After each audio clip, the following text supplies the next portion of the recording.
एक बार एक बहुत ही दुखी व्यक्ति एक महात्मा के पास आकर कहता है, मैं अपने जीवन से बहुत दुखी हूँ। मैं अपनी बीवी, बच्चों और अपने परिवार को भी खुश नहीं रख सकता। मैं अपने लिए भी कुछ नहीं कर पा रहा। कभी कभी तो मुझे अपनी जिंदगी को खत्म कर देने के भी ख्याल आते हैं। आप इतनी साधनाएं करते हैं, इतनी तपस्या करते हैं।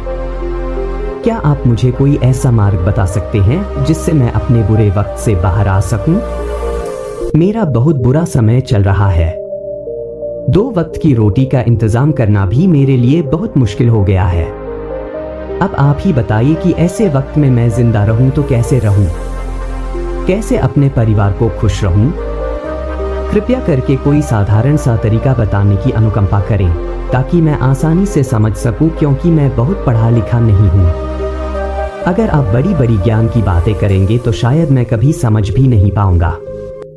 ये सुनकर महात्मा ने मुस्कुराते हुए कहा कि तुम एक काम कर सकते हो, मेरा। उसने सामने की तरफ इशारा करते हुए कहा कि उस ऊंची पहाड़ी पर एक मंदिर है और उस मंदिर के पास चींटियां का एक घर है जहां पर हजारों चींटियां रहती है। तुम्हें सुनने में बड़ा अजीब लगेगा, लेकिन वो चींटियां उस मंदिर की जमीन को खराब कर देती है। उस मिट्टी की उपजाऊ शक्ति वो खत्म कर देती है, जिसके कारण वहां पर कोई भी पेड़ या कोई भी घास पनप नहीं पाती है। तुम मेरा एक काम करो, उसके बाद मैं तुम्हें तुम्हारे सवालों के जवाब दूंगा। तुम 7 दिन तक रोज उस पहाड़ी पर जाओ और उस चींटियां के घर को तहस नहस कर दो, उसको तोड़ दो। जब भी तुम्हें कोई चींटियों का घर दिखे मंदिर के आसपास तो उसे वहीं पे तहस नहस कर देना। लेकिन याद रहे, घर को तोड़ने में कोई भी चींटी मरने नहीं चाहिए। इस बात को समझने का प्रयास करते हुए वो युवक वहां से चला गया। शायद उसको कुछ समझ में नहीं आया था कि महात्मा जी ऐसा क्यों करवा रहे हैं। वो तो उन चिड़ियों पर अन्याय कर रहे हैं, उनका घर तुड़वा रहे हैं, उन्हें नुकसान पहुंचा रहे हैं। आखिर कौन महात्मा ऐसा करेगा? लेकिन फिर भी उस महात्मा की बात मानते हुए वो अगले दिन से ही पहाड़ी पर जाना शुरू कर देता है। जब वो पहले दिन पहाड़ी पर पहुंचता है तो देखता है कि बहुत सारी चींटियां अपना खाना जुटाने में लगी हुई है। सारी चींटियां कतार से चल रही थी और अनाज के छोटे छोटे कण उठाकर अपने घर में जमा करती जा रही थी। ये देखकर पहले तो उस युवक का मन कमजोर पड़ गया। उसने सोचा कि ये इतनी मेहनत करके अपना घर भर रही है और मैं इनके घर को तबाह कर दूंगा तो इनको कितना बुरा लगेगा। लेकिन फिर उसने उस महात्मा की बात याद करते हुए उस घर को वाह कर दिया। जल्द ही चींटियों में हाहाकार मच गया। वो इधर उधर दौड़ने लगी। अभी तक जो कतार में चल रही थी अब वो बिखर गई और इधर उधर अपनी जान बचाने के लिए भागने लगी। थोड़ी देर में घर टूट गया और सारी चींटियां इधर उधर छुपने के लिए भाग चुकी थी। ये करने के बाद वो युवक दुखी मन से वापस अपने घर पर लौट आया। उसका मन परेशान था, दुखी था, पश्चाताप से भरा हुआ था। फिर उसने अपने बिस्तर में रात में लेटे लेटे ही सोचा कि अब तो उन चींटियों का घर तबाह हो चुका है। अब वह वापस जाने से क्या प्रयोजन है? अब क्या फायदा होगा? क्योंकि चींटियों का घर तहस नहस करने के लिए महात्मा जी ने कहा था, जो मैं कर चुका हूं। लेकिन फिर कुछ सोचकर अगले दिन उसने फिर से जाने का निश्चय किया और अगले दिन सुबह सुबह उठकर वो वापस उसी पहाड़ी पर पहुंच जाता है।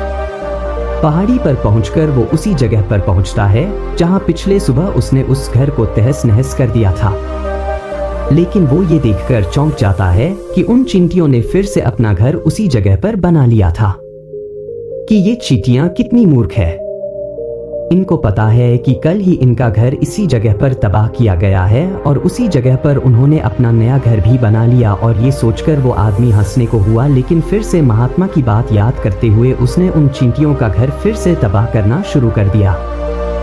फिर से उन चींटियों में हलचल मच गई और थोड़ी देर में वो चींटियां इधर उधर अपनी जान बचाने के लिए भागने लगी। कुछ ही देर में उनका घर फिर से नष्ट हो गया और वो युवक थोड़ा संतोष के भाव से कि इस बार तो मैंने अच्छी तरह से उस घर को तबाह कर दिया है। अब तो वो चिड़िया यहाँ पर अपना घर बना ही नहीं पाएगी। इसीलिए जाने से पहले उसने उस घर पर ठंडा पानी भी डाल दिया ताकि चींटियां वहां पर अपना घर न बना सके। और इस तरह अपना कर्म पूरा करके वो युवक फिर से अपने घर लौट आया। आज रात में सोते वक्त फिर से वो इंसान यही सोच रहा था कि क्या महात्मा ये सही काम करवा रहे हैं? क्या किसी का घर तबाह करना किसी सिद्ध पुरुष को शोभा देता है? क्या हो अगर वो महात्मा सिद्ध पुरुष हो ही ना? क्या होगा अगर वो मुझे बेवकूफ बना रहे हों? लेकिन फिर उसने निश्चय किया कि मैं अपने काम को पहले पूरा कर लेता हूं, उसके बाद ही पता चलेगा कि महात्मा मुझसे ऐसा क्यों करवा रहे थे। और यही सोचकर वो रात में सो जाता है। अगले दिन सुबह उठकर वो फिर से उसी पहाड़ी की ओर निकल जाता है। पहाड़ी पर पहुंचकर वो उसी जगह पर पहुंचता है जहां पर उसने उनके घर को तबाह कर दिया था, और वो ये देखकर खुश हो जाता है कि वहां पर कोई भी घर नहीं था। सारी चींटियां वहां से भाग चुकी थी।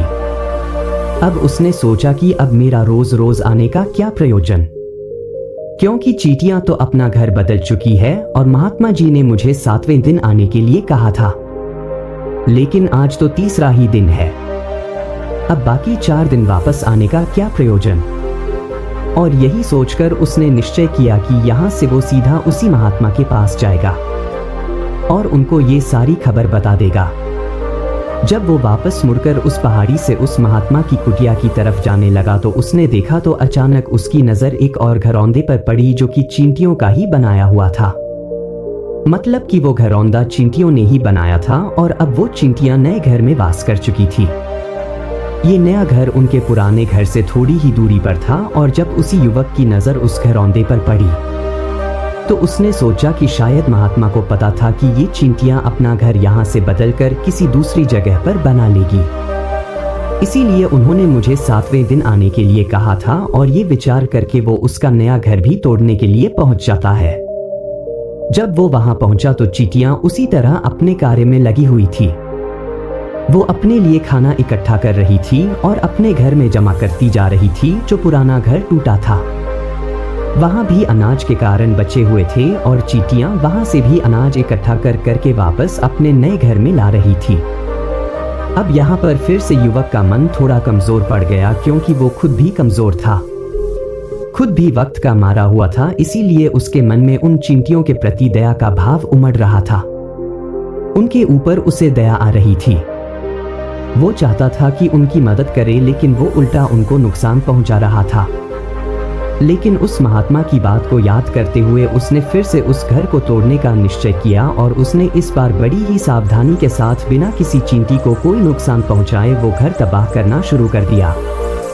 वक्त थोड़ा ज्यादा लगा, क्योंकि किसी भी चींटी को नुकसान न पहुंचाने की शर्त महात्मा ने पहले ही रखी थी, इसीलिए उसको बड़ी सावधानी के साथ उन घरों को तबाह करना था।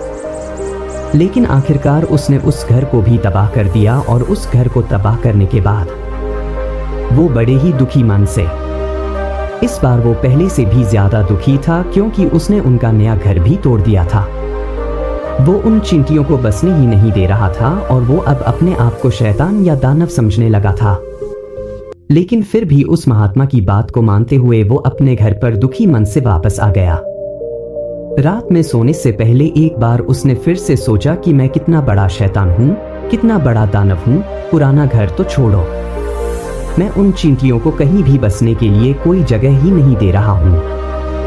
वो चींटियां मेरे बारे में क्या सोचती होंगी, वो कितना दुत्कारती होंगी उस परमात्मा को जो मेरे द्वारा ये काम करवा रहा है। लेकिन फिर भी उसने अगले दिन जाने का निश्चय किया और अगले दिन सुबह सुबह वो फिर से वहां पर पहुंच गया। वो ये देखकर फिर से आश्चर्यचकित रह जाता है कि इस बार चींटियों ने एक और नई जगह पर अपना घर बना लिया था। तो पहले से भी ज्यादा ऊर्जा के साथ काम कर रही थी और उन्होंने एक रात में पहले से भी बड़ा घर बना लिया था और अब वो फिर से अपना अनाज और खाना इकट्ठा करने में जुटी हुई थी। ये देखकर उस आदमी को लगा कि ये चींटियां किस मिट्टी की बनी हुई है। मैं इनको बार बार यहाँ से भगाने की कोशिश कर रहा हूँ और ये वहीं पर अपना घर बना लेती है। क्या इनको पता नहीं है कि मैं इन्हें यहाँ पर कभी भी बसने नहीं दूंगा? ये चींटी है, दिखने में इतनी छोटी है, लेकिन फिर भी ये मुझसे हार नहीं मान रही है। बड़ी ताज्जुब की बात है। और इस बार उसने गुस्से में उस घर को तहस नहस करना शुरू कर दिया, लेकिन इस बार तहस नहस करते हुए कुछ चींटियां वहीं पर मर गई, उसके पैरों तले कुचल दी गई।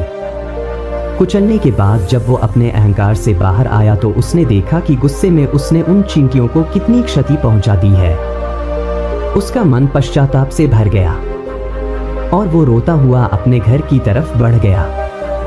रात में सोते वक्त उसने सोचा कि मैं उन चींटियों पर बहुत ज्यादा अत्याचार कर रहा हूँ, अब इससे ज्यादा अत्याचार मैं नहीं कर पाऊंगा, और यही सोचकर वो अगले दिन उन चींटियों के लिए अपने घर से थोटा थाटा लेकर उसी पहाड़ी पर पहुंच जाता है।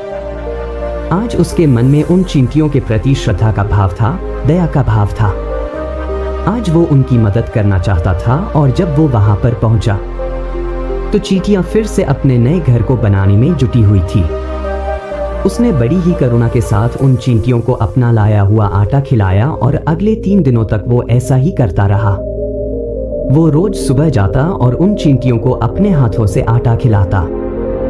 7 दिन के बाद वो युवक उस महात्मा के पास पहुंचकर हाथ जोड़कर बोलता है कि हे महात्मा जी, मुझे माफ कर देना। मैंने उन चींटियों का घर तबाह करने के लिए बहुत कोशिश की। मैंने उनका घर तबाह किया भी, एक बार नहीं 4 बार मैंने उनका घर तोड़ा। उसके बाद मैं हिम्मत नहीं कर पाया, उनके घर को नहीं तोड़ पाया। मैं समझ सकता हूं कि मैंने आपका काम पूरा नहीं किया और इसके बदले आप मुझे वो तरीके भी नहीं बताएंगे जो कि मुझे मेरे बुरे समय से बाहर निकाल सकते हैं, लेकिन मुझे इसका कोई खेद नहीं है। मुझे लगता है कि मैंने जो किया वो सही किया, इसीलिए मैं आपसे आज्ञा लेकर वापस जा रहा हूँ। कृपया मुझे वापस अपने घर जाने की आज्ञा दीजिए। ये सुनकर महात्मा ने मुस्कुराते हुए कहा कि अरे बेटा, कहाँ चल दिए, रुको तो सही, जलपान तो कर लो, थोड़ी देर ठहर जाओ, उसके बाद चले जाना। और ये कहकर वो महात्मा उस युवक के लिए पानी लेकर आते हैं। पानी पिलाने के बाद महात्मा उस युवक से पूछते हैं कि तुम मुझे ये बताओ कि आखिर तुम उन चींटियों का घर तबाह क्यों नहीं कर सके। वो चींटियां तो छोटी छोटी है और तुम इतने विशालकाय हो, फिर भी तुम उन छोटी छोटी चींटियों का घर तबाह नहीं कर पाए। कहाँ है तुम्हारी शक्ति, तुम्हारा बाहुबल। इसका जवाब देते हुए उस युवक ने कहा कि हे महात्मा, मैंने उन चींटियों का घर तबाह कर दिया था, बार बार किया था। एक बार तो अपने गुस्से में उन चींटियों को भी मैंने हानि पहुंचा दी थी, लेकिन जिस दिन मैंने उनको हानि पहुंचाई उसी दिन मेरे को लगा कि मैं इनको क्यों हानि पहुंचा रहा हूं, क्यों इनको इतनी तकलीफ दे रहा हूं, और उसी दिन से मैंने उनको क्षति पहुंचाने की बजाय, नुकसान पहुंचाने की बजाय उनकी सहायता करनी शुरू कर दी। ये सुनकर उस महात्मा ने कहा कि ये ही तो सीखने की बात है। एक छोटी सी चींटी हमें जीवन का संदेश दे जाती है। मैंने तुम्हें उन चींटियों का घर तबाह करने के लिए नहीं भेजा था, मैंने तुम्हें भेजा था ताकि तुम उन चींटियों से कुछ सीख ले सको। तुम्हें क्या सीख मिली उन चींटियों से, क्या मुझे बता सकते हो? ये सुनकर उस युवक ने पूरी कहानी बयां कर दी। पूरी कहानी सुनने के महात्मा ने मुस्कुराते हुए कहा कि बेटा, पहली सीख जो इन चींटियों से लेने की थी वो ये थी कि तुमने कितनी ही बार उनके घर को तोड़ने की कोशिश की, कितनी ही बार प्रयास किया कि उनका घर तबाह हो जाए, लेकिन वो हर बार अपना नया घर बना लेती थी। उन्होंने कभी भी हार नहीं मानी।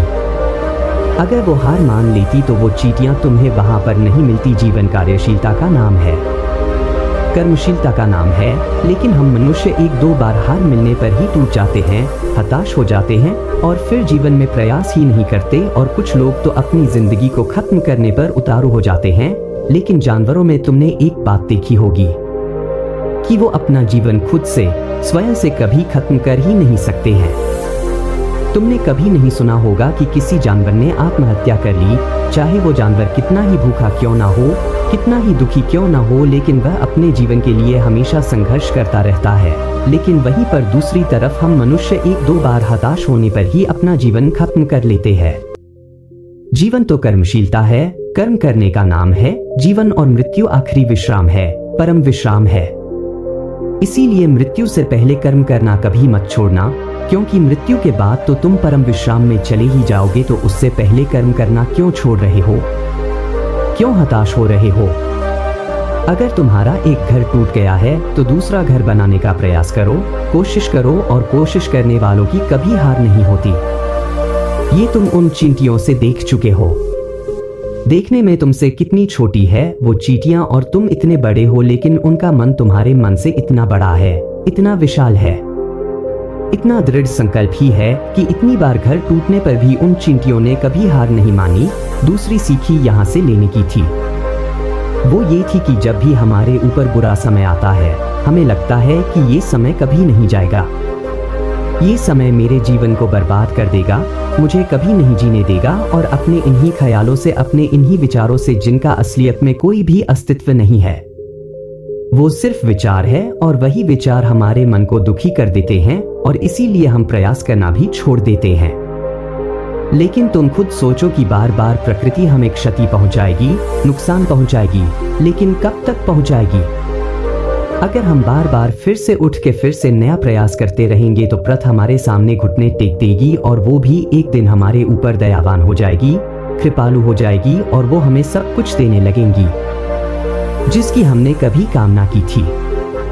तुमने खुद देखा कि तुम उन चींटियों को तबाह करने के लिए पहुंचे थे, लेकिन बाद में तुम ही उन चिड़ियों को अनाज और आटा देने लगे। तुम ही उन पर कृपालु हो गए। क्यों हुए? क्योंकि तुमने देखा कि वो चींटियां हार ही नहीं मान रही है। इसी तरह अगर तुम भी अपने जीवन में कभी हार नहीं मानोगे तो एक ना एक दिन ये प्रकृति तुम्हें वो सब कुछ देगी जो तुम अपने जीवन में पाना चाहते थे। इसीलिए दो सीख याद रखना, कर्मशीलता कार्य करते जाना, और दूसरा कि एक ना एक दिन प्रकृति तुम्हारी उस कर्म का परिणाम तुम्हें जरूर देगी।